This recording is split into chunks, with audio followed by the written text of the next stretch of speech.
आज चंद्र रे अवतरण करिबो चंद्रयान 3 संध्या 6:04 रे चंद्रपृष्ठ रे अवतरण करबाकू जाउछि चंद्रयान 3 एथिपाई आरंभ होइछि काउंटडाउन धार्य सूची अनुसार सब ठीक ठाक रहितिबा इसरो पक्षरु कहा जाइछि। गत रविवार ए मिशन रो द्वितीय तथा अंतिम डीबूस्टिंग ऑपरेशन बा गतिवेग ह्रास सफलतार सह संपादन करा जायथिला। एहार गतिवेग नियंत्रण प्रक्रिया यथारीति जारी रहिछि। चंद्रयान 3 रो आभ्यंतरीण जांच प्रक्रिया मध्य जारी रहिछि एवं सॉफ्ट लैंडिंग पाई यह सब दिगरु समर्थ रहितिबा इसरो पक्षरु कहा जायछि।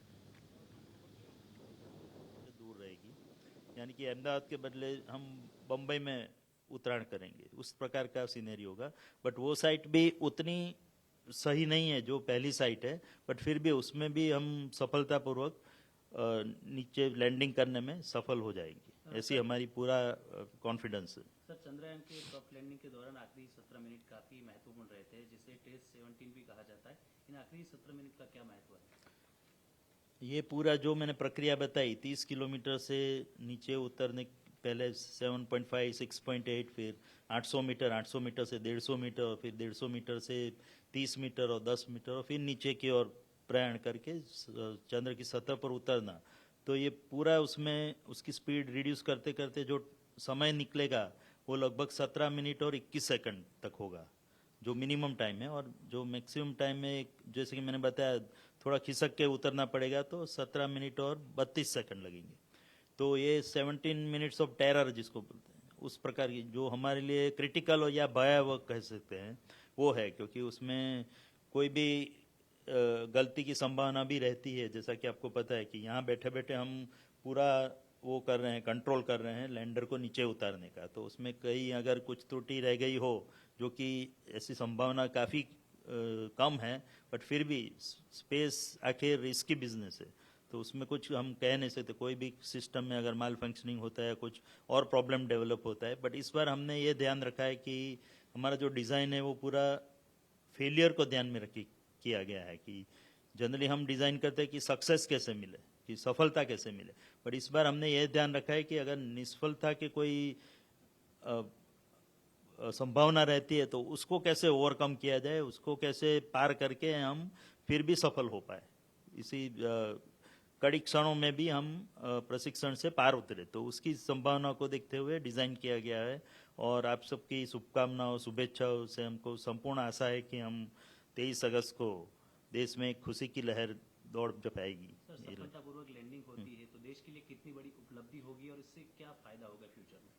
आप सीधे ऐसे देखें तो सीधे सीधा कोई उतरने से हमको वैसा कोई फायदा, कुछ वहाँ से कोई खजाना मिलने वाला है ऐसा तो है नहीं। हम तो प्रयत्न करें कि वहाँ जाके हम लैंडिंग करें और उसके बाद उस वहाँ की ज़मीन पे एक्सपेरिमेंट करें, जिससे हमको पता लग पाए कि अगर वहाँ पे वाटर मॉलिक्यूल है, हाइड्रोक्सिन मॉलिक्यूल है, या सॉइल में और भी कोई मिनरल्स है, तो उसको भविष्य में वहाँ पे खुदान करके पृथ्वी पे लाना हो, और तो उस टाइप के सब जो एक्सपेरिमेंट है वो करने का हम प्रयास कर रहे हैं।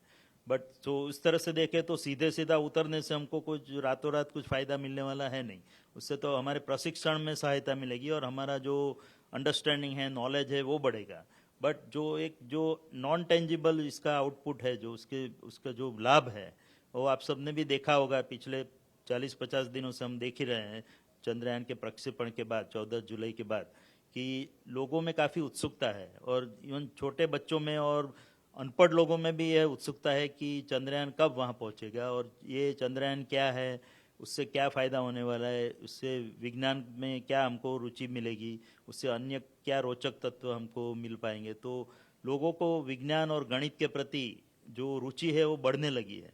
तो जिसको बोलते हैं देश का ओवरऑल जो साइंटिफिक टेम्परामेंट है वो काफ़ी ऊंचा हो रहा है, बढ़ रहा है।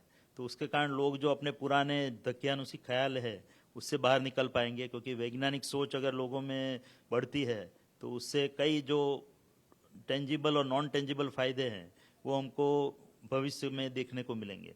और उसके कारण और कई बच्चे और कई जो हमारे स्टूडेंट्स हैं जो जनरली गणित और विज्ञान से डरते रहते हैं, तो उनको भी उसके प्रति रुचि जागृत होगी, और वो सब लोग भी विज्ञान और गणित के प्रति और भी रुचि दिखाएंगे। और कई ज़्यादा से ज़्यादा हम वैज्ञानिक और साइंस और गणित पढ़े, मैथमेटिक्स पढ़े ऐसे बच्चे तैयार कर पाएंगे, जो देश के ओवरऑल निर्माण और डेवलपमेंट के लिए उसके लिए लाभकारक ही सिद्ध होने वाला है। So definitely that because last time we could not achieve because we till this phase we did very well last time also, but the landing portion only we could not achieve properly. So definitely that's what this time it's a very anxious moment. Everybody is working, I mean looking it very anxiously for this event to happen. And I am sure that this time it will be a grand success. So definitely, because last time when after the landing the process, we have gone through the data what we generated in that on flight. So based on that, corrective measures have been taken, and also that is not only that one, we did something more than what we corrected, and wherever that margins are less, we enhance that margins, and at the same time that when that the sensors are not functioning, and wherever the possible appropriate redundancy is put it. So that way, this time the system is because based on the lessons we learned from Chandrayaan 2. So this time, the system is going with more ruggedness, and so we are expecting this time it will be a success. देश के लिए तो बड़ी उपलब्धि है, वैज्ञानिकों की मेहनत है और जो आधारशिला नेहरू जी ने रखा है आज अपने पूरे विश्व में डंका बजा रहा है।